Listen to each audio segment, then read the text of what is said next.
formation sur mesure.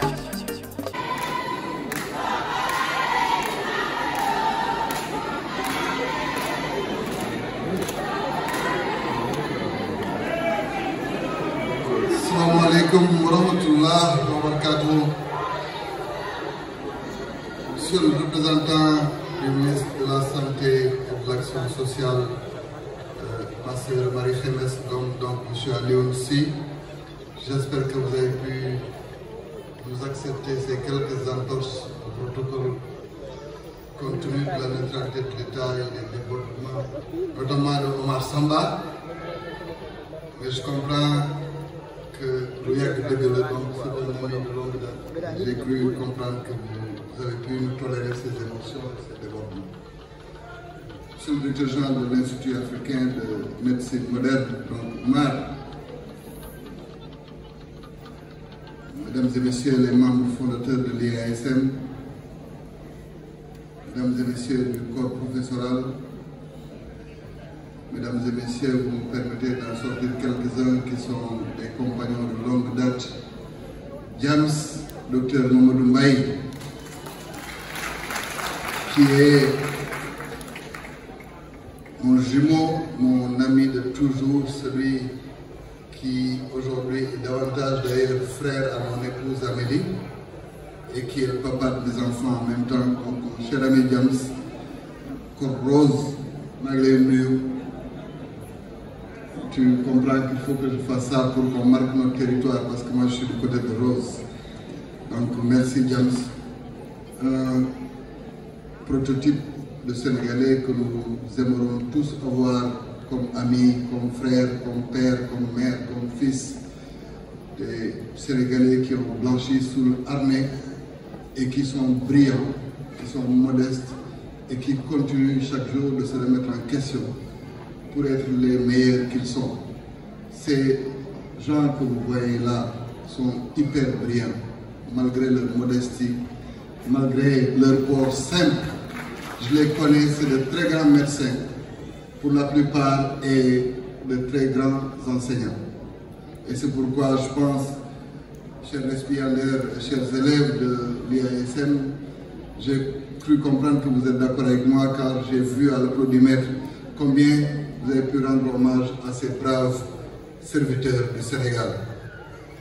Je voudrais aussi saluer particulièrement donc, Fatou Seydi, Madame Seydi, qui a toujours été le cordon ombilical entre l'IASM et moi, quand bien même j'ai d'excellentes relations avec James, avec Dr Samba, avec Bissan, avec Dr Gaye et tout le monde. Donc ça veut dire que c'est ma famille.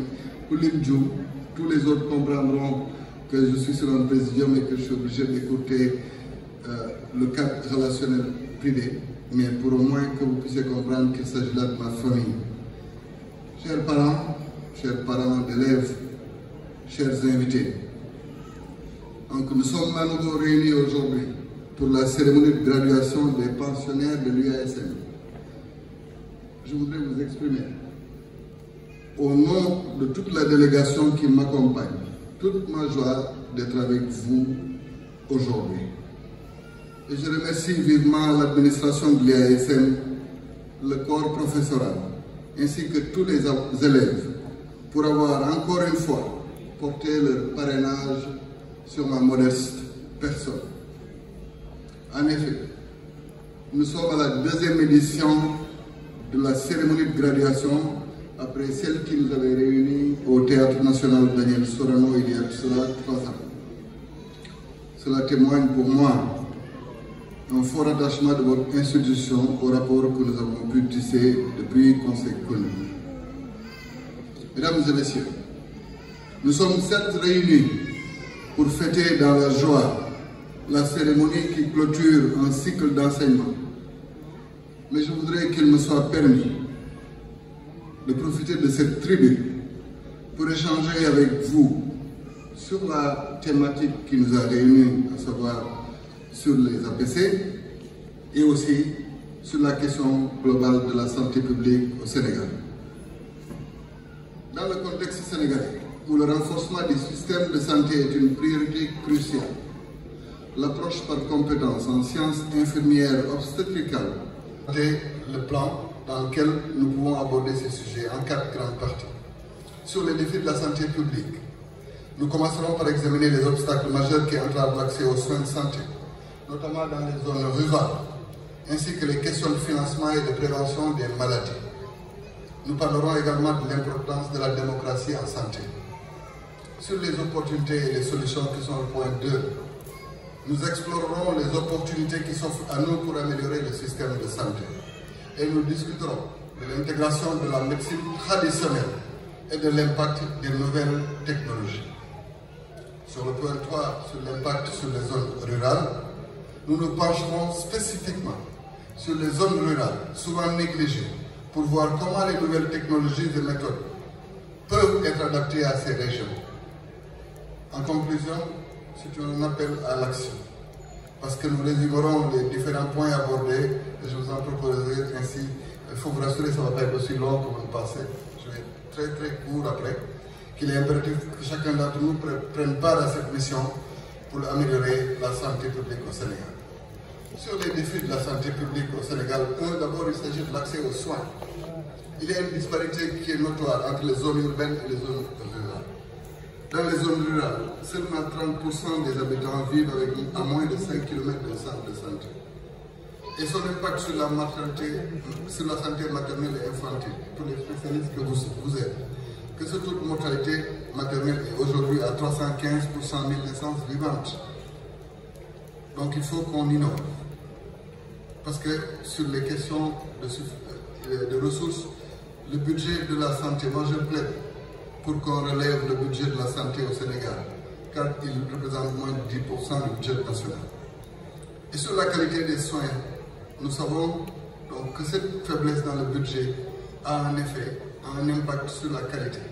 Et vous n'oubliez pas que près de 70 à 75% des médicaments au Sénégal sont importés. Voilà les défis qui nous attendent. Importation signifie naturellement prix inabordable.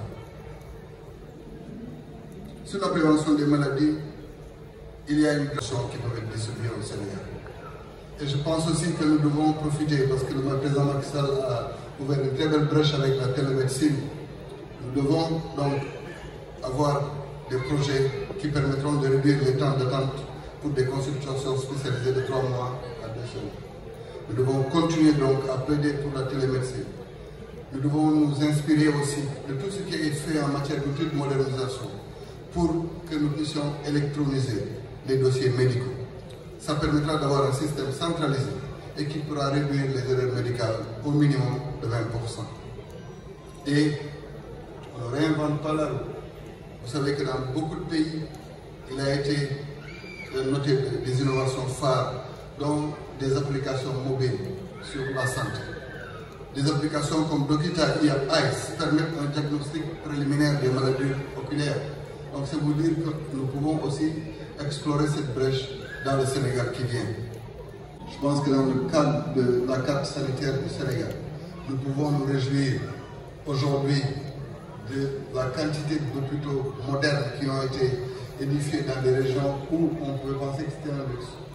Mais que l'effort maintenant de jonction entre ces hôpitaux et les postes de santé, les centres de santé, permettrait d'avoir une approche plus homogénéisée de la politique de santé. Et ça passe, c'est vrai, par un grand programme d'équipement, par une modernisation, par la prise en compte, comme je l'ai dit, de certaines spécificités de l'exercice de la médecine traditionnelle, mais par un plan d'équipement qui permettra à ces structures de pouvoir fonctionner en étant dans les normes que nous voulons. Je ne voudrais pas être long.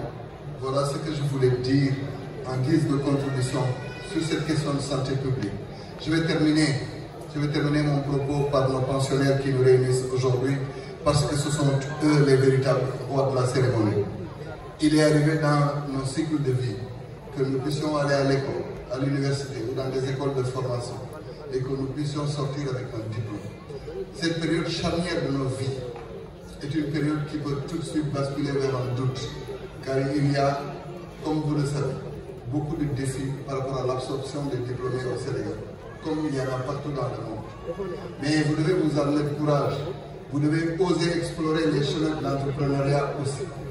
Les mécanismes qui sont mis en place peuvent vous accompagner pour ceux qui ne sont pas absorbés dans les établissements de santé classiques.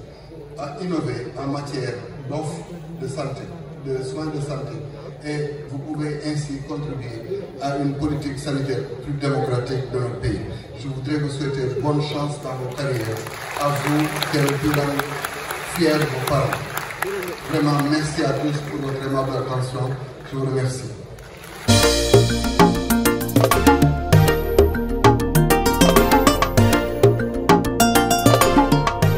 Dakar 24 Info, l'information sur mesure.